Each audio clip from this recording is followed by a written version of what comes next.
महत्वाची बातमी. मनोरमा खेडकरनं खोट्या नावानं रूम बुक केली असं हॉटेल मालकाचं म्हणणं आहे. रायगडमधल्या पार्वती निवास हॉटेल मालकाने ही माहिती दिली आहे. मनोरमा खेडकरनं स्वतःचं नाव इंदू ज्ञानदेव ढाकणे असं सांगितलं.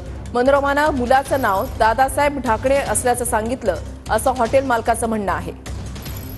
याच पार्वती निवासमध्ये मनोरमा खेडकर जी आहे ती लपून बसलेली होती, मात्र तिने आपलं नाव खोटं सांगितलं अशी माहिती हॉटेल मालकाकडून देण्यात आली आहे.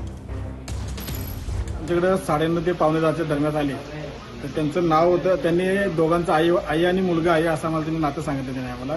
आणि आम्हाला रूम पाहिजे तर त्यांनी मग त्यांच्या आल्यानंतर त्यांची आम्ही एंट्री करून घेतली. दादासाहेब ज्ञानदेव ढाकणे असं त्यांचं नाव होतं. साधारणतः रात्री 2:30 ते 2:45 दरम्यान पोलिसांचा स्टाफ आला इथं. तर त्यांनी आम्हाला विचारपूस केली, त्यांनी फोटो वगैरे दाखवले. तर त्यांना आम्ही जे रिस्टर त्यांना जी माहिती पाहिजे त्यांना रिस्टर दिलेली आहे त्यांना. आणि त्याच्यानंतर त्यांनी ती माणसांची व्हेरीफाय केल्यानंतर सकाळी ते 6:30 पर्यंत रात्री आले, 6:30 पर्यंत थांबले. सकाळी 6:30 ते घेऊन गेले.